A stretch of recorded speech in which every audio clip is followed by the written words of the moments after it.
Welcome to Your Next Stop. This is Juliette Hahn. I am a wife, mom, virtual coach, public speaker, and crazy obsessed dog lover. I am so honored to be able to take you into the life of someone that has followed a passion. Every week, I hope you are as inspired as I am. Welcome to Your Next Stop. Hey guys, welcome to Your Next Stop. I'm the host, Juliette Hahn. I am so excited for you guys to meet my next guest. Again, another Clubhouse favorite. We met really probably the third day on Clubhouse. And when she started taking me through what her business is, I got super excited because it's something I totally need. And I know there's so many women out there that also need it. So welcome, Michelle Petit. Welcome. Yes, that's the right version. Okay. So Michelle. Thank you, Julie. Michelle comes from, so also Michelle, it's Juliette with the T. And not that it's big, but you want to do that. Yeah. So Michelle comes from Switzerland, but you speak, right? You're in Switzerland, but you speak French also? I do. Also. And is your last name, is that French or is that Swedish? It's French, and actually my grandfather is from France, my grandfather is from France. Got it. But we live in Switzerland. Yes. So, okay, yeah. Perfect. So when I was saying to Michelle, let me say your name, and I said it like the American way, she's like, no, that's fine. I was like, well, no, let me try to say it like the way that I want to say it. So Michelle, thank you so much for joining us. So I just want to give a little bit of what Michelle does. She helps talent-free females create a cozy, stress-free home, which I love so much because that is like exactly what I need, because I am very not talented in the home. And so when we started talking, I was like, oh my gosh, I love this. So why don't you share your quote first with us, and then I'll share mine, and then we'll get into your story, how you found this amazing career. Okay, so my quote is, she believed she could, and so she did. I love that. That's one of my favorites. So mine is, it's also a short one, which sometimes doesn't happen. Sometimes the guest and we have one has a short one has a long one. So mine is, some women fear the fire, some simply become it. Oh, Isn't that good? Yeah. That's a good one or two.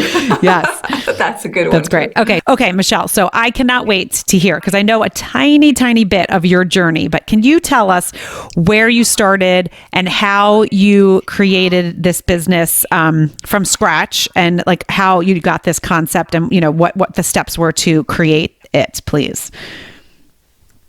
Okay, so we have to go back when I was around 6 years old, because when I remember when I was around 6 years, I got invited to some friends, and we should have a party and play, and I was super bored. And I always wanted to remove furniture around, or tell them, oh, let's put that lamp over here, or can we do this like this, or just take this plant and we put it over there. And everyone stared at me and was like, what's about her? She's wrong. Something is off with her. And I was often, when I was somewhere, I remember this because I found a little drawing book when my mother passed away some years ago. And there I found the drawings I made when I was like a kid. Right. Oh, that's so there, cool. Actually, everything. Yes, it is. It is really cool. So actually, when I started my business 2 years ago, I had a completely different idea. And then with the process I was going through, I remembered this booklet, and then I was like on fire, and I knew that, okay, this is the path I'm going to take. So I just got the chills. So, okay. So can you tell us what the first concept was? But then I love that you found something, and I'm sorry about your mom, but I love that you found something from that, mm-hmm. and it brought you back to your childhood, and then you remember those memories of you being at your friend's house being like, no, let's rearrange the furniture, and then being like, no, thank you.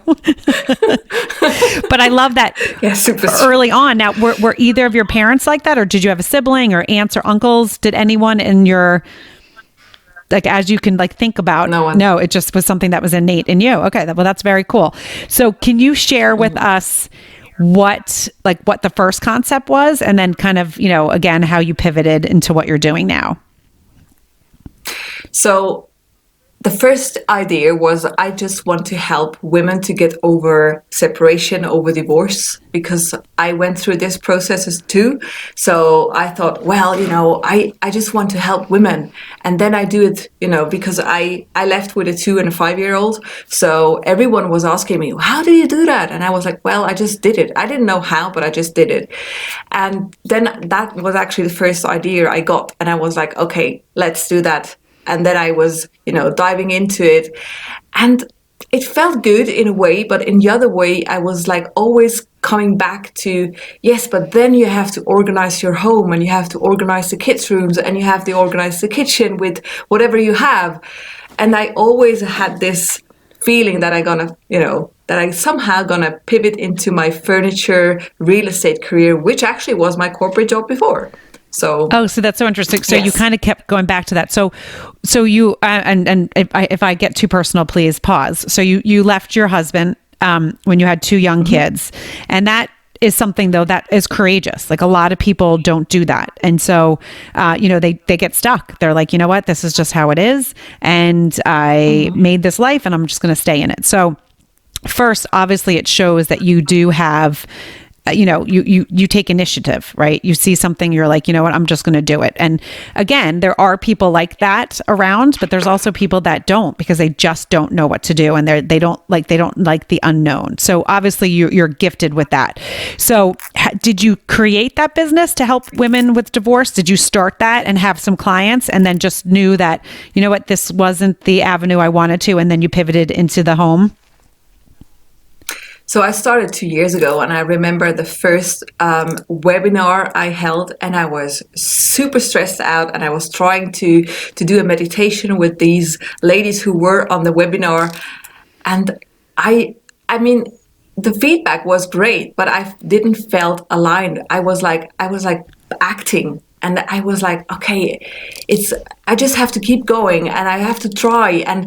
And what I learned in the past years, it's like you don't have to do it. Work has not to be hard. It has to flow.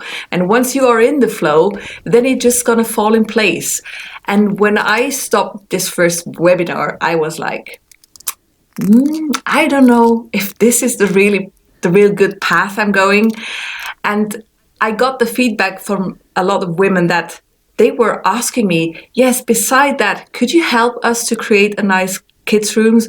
And there I just knew, okay, I just have to go back where I'm coming from. Right. So you pivoted. Okay. Which is great. Yes. So so you touched on it quickly that when you worked in the corporate world, so you were in real estate. Is that what you did? You sold homes, and you did that in Switzerland?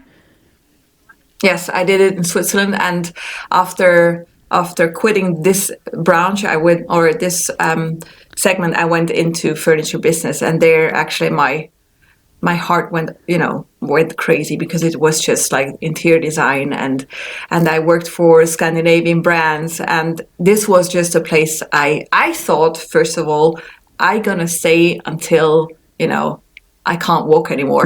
Right. But it wasn't the case. It wasn't the case neither. It wasn't the plan, right? So that wasn't the plan. But so you still, no. So okay, so you worked at. It's funny because my mom loved Scandinavian design. So as a child, we had a lot of Scandinavian design furniture, which I love, and I still have very close to my heart, because I always remember she would say it, and it stuck. I am not someone that decorates, and I am not good at it. And even if there's times where I'm like, oh, that looks good over there, and it literally someone will come over and be like, what, now why would you think that would look good there? I literally do not have that eye. Some people have the eye, some people don't.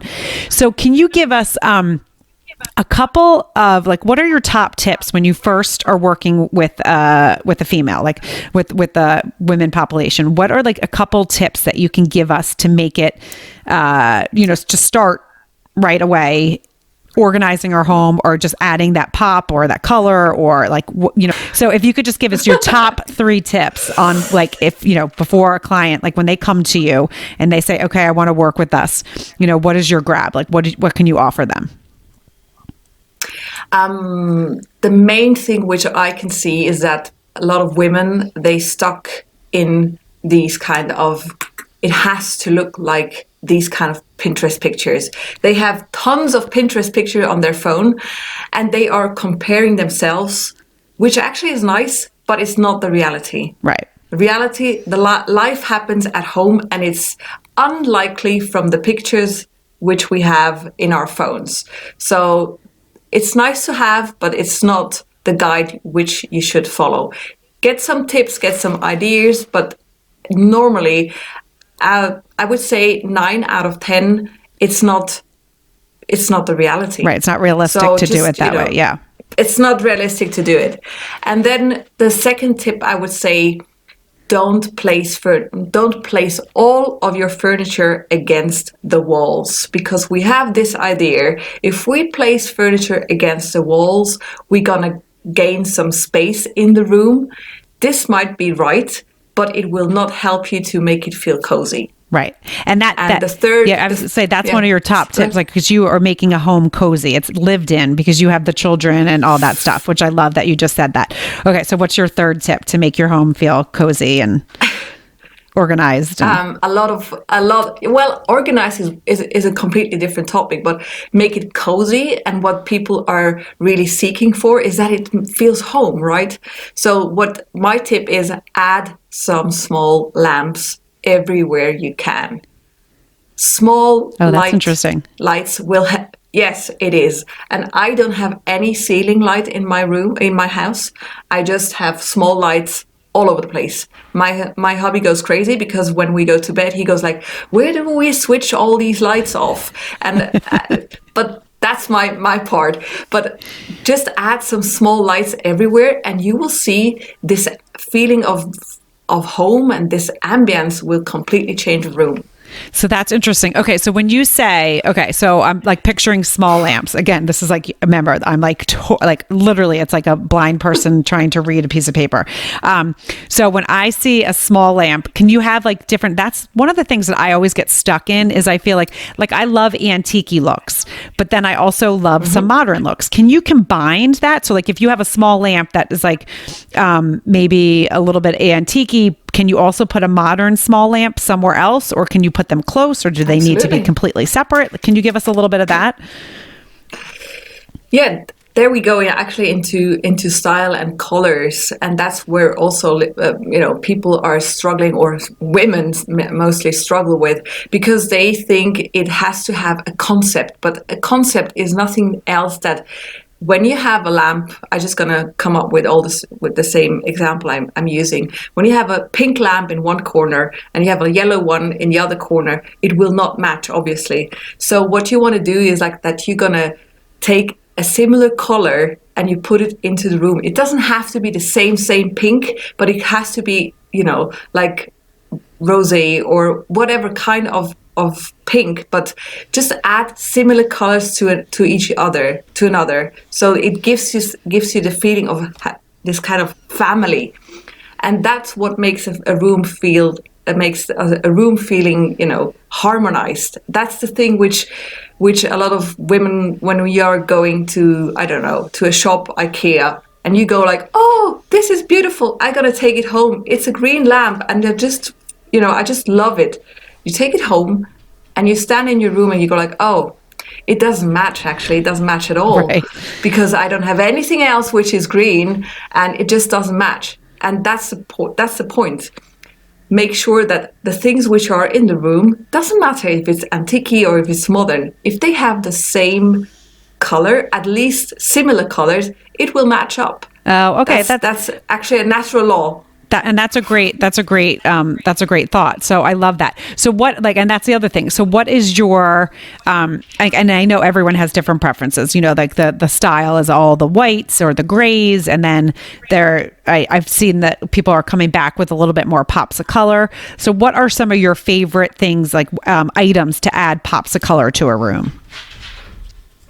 I play a lot with cushions because you can change them easily and they are not so expensive. Or you take books are super easy to add some color into a room because you just have like a stack of red books, or you take all the green ones and you just pile them up in a corner and it gives you a color and you can change them easily. So it's not that you have to, you can color a wall, but still then you have like one whole wall which is one color and then you can't just change it easily.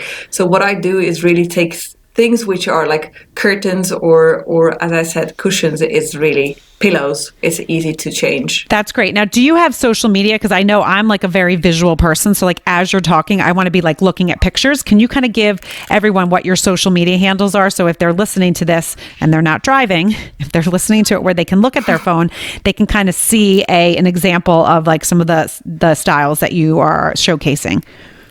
Yes. It's Le Petit. I will. You will probably put it in your show notes, right? Yes, but totally. It's like LePetitStudio by Michelle Petit. Can you? It's a long name. Yeah, no, it's all right. But can you spell that? Yes, of course. It's LePettit Studio by Michelle. It's Michelle,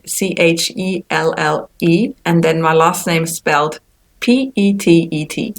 Got it. Great. Now, and that's the other thing. So you have a website that's Michelle Petit, and I'm saying that wrong again, Petit, yes. But yes. And so that they can also go to that.com, correct? Mm-hmm. Yes, absolutely. Okay. Correct. I love that. So as I'm like, we're talking, I do want to, for my listeners to kind of understand. So when you pivoted from and I know I'm going back, guys, but my brain goes into circles sometimes. So when you stopped, like you did that first webinar and you're like, you know what, that just doesn't feel right. You gut checked yourself, which I think is so important because I think a lot of times we don't. Mm-hmm. Again, you stay in the same thing, even if you're not loving it and you didn't feel the passion.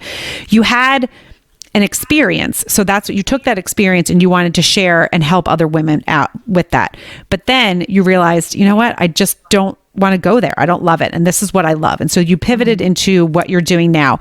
What was the first thing you did to kind of take that pivot? Like, did you go on social media and start telling people that this is what you were doing? Did you create your website? And I don't think there's a right or wrong answer. I'm just curious of how you decided, okay, this is what I want to do. And I'm jumping all in and running. Because you do everything virtual as well, right? You do things obviously in Switzerland, yes. But then you work with people all around the world. Mm-hmm, mm-hmm. So what I did, I always write things down. I journal a lot every day, and if I have kind of a breakdown, or I can see that something is not going in the way I hoped it should go, then I write it down and I burn the paper. Oh, I love that. For me, it's like a ritual. Okay. Yes, it's actually because we, especially women, we are. I don't know. We are blaming us that we didn't, got it right in the first place, and I just had to forgive myself in a way that I just said like, "Hey, come on, Michelle, you tried it. At least you can say you tried it out, and then you felt it wasn't okay. So just then I wrote everything down and I burned the letter. I wrote a blog post about it, and I moved on. Life goes on." Which is so awesome. And I think that's so important. And that's where I think some people get, and we're speaking of women, but they get stuck in their situation, mm-hmm. But then they also, they beat themselves up. Okay. Every day. Like we actually just had a Clubhouse room and there was a woman that came on, she's been wanting to do a podcast for over a year. And she said, every time I go to create what I want to write, like what I want to say, I'm like, no, that's wrong. That's wrong. And I was like, well, why don't you just get on and just start talking and start sharing things? Like she had a very specific idea of what she wanted to do and who she wanted to target.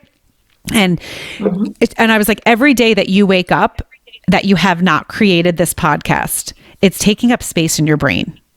You're beating yourself up because you're like, oh, it's another day that I didn't follow my dream. It's another day that I didn't do what I said I was going to do. So why not, as you said, I love that you write it down and burn it because it's like, okay, it's in the past. Other people might just say, okay, I write it down and then just leave it there and read it, another time, or someone might not write it down. But writing down, I know for me also is very, very therapeutic. But I think it's so important for like us to say, okay, we tried this. It wasn't successful, because that is one thing that I teach all the time. And I'm starting a virtual workshop that is going to be teaching this. Like, we're going to fail and we learn from our failures. And if you don't fail, you're really not living life. That means that you're not taking enough chances, because if you're just living that like life that is just kind of straight and you're like, okay, nothing really happens. For me, I don't want to live that life. I want to have the ups and downs. I want to be on fire at times. That's what I love my quote. And I'm going to read that again. But some women fear the fire. Some simply become it. And it's so true. So I love that you started something because you're like, you know what, I want to do something on my own. You obviously have that entrepreneurial mind, right? Even when you were 6 years old, you were like, let's do this. Yes. So I love that is what you did. So kudos to you for starting something and then being like, nope, you know what, that wasn't it. Because I'm sure you put a lot of energy in it. You probably you invested in it, and then you were like, no, I can't do this. And so I love that. And I love that you did it kind of right away. I mean, I think there is something also to say sometimes, if you guys are listening and you're thinking, well, I'm not really happy at it, but I've only tried it twice. Sometimes people need to try it a little bit more times to then be like, okay, no. But then others know, they know themselves. No, I am not happy. So I love that you kind of figured that out and then found what your passion is and then went all in. So that is amazing. Yeah. And you know what? The thing is, what we are fearing the most actually is because we're getting judged, and we're getting judged anyway. Totally. If I wouldn't have done it in my past, I would have get judged for, oh, you never do that because you are always talking about it. And then you do it and you get judged. Oh, you shouldn't have done that because it sounded so weird, whatever. So I just said like, come on, fuck it. I just tried it. And I can say I get judged in one way or another. I don't care. Right. And that's what I love. And that's what I think women need to realize, even men too. Yeah. It doesn't matter. Who cares what someone else thinks? You have to do you, and you have to be proud and happy. I read somewhere actually online today, someone wrote, there's two people that you have to be proud of, or that have to be proud of you. Your 8-year-old self and your 80-year-old self. And I was like, that's very cool. Because that is true. Like, you want to make that little 8-year-old proud, but then you also want to be proud of what you've done when you're 80. And if absolutely. And if you have ideas and you're just sitting on them and not doing anything about it, what kind of life is that? And some people financially might not be able to start things, but you can start things on little amount of money. It really, really can happen. People do it all the time. Yeah, and so many things are just free. I mean, social media is free. You just can start out. 100%. And there's so many applications. Yeah, and it's not that, it's not going to cost you a fortune to start a podcast, as you know that. It's not that really, it's not so expensive. And you can start with a blog, as easy as that. Totally. And that's the thing. Everyone thinks, some people are like, no one wants to hear what I have to share. There is you could help someone with your voice and what you're doing. Anyone can. And that's something that people need to really embrace. Your voice, your mind can change someone's life. You just don't know Absolutely. it, right? Because you're not stepping out and doing it. So I love that you're changing people's lives, because when your home is organized, cozy, I keep saying organized because mine is so disorganized as I'm looking at my desk with my papers around, but that's the way my brain works and I'm actually okay with it. But having a cozy lived in house that has style is a really good feeling. Even it's not something that lights my fire, but I know when my things are together and I walk in my house and I'm like, oh, all right, that feels good. That feels cozy. So I love what you're doing. Do you have any little stories or any little wins that you can share with us of, maybe one of your first clients or a client that you've just worked with, and just share with us a little bit on that?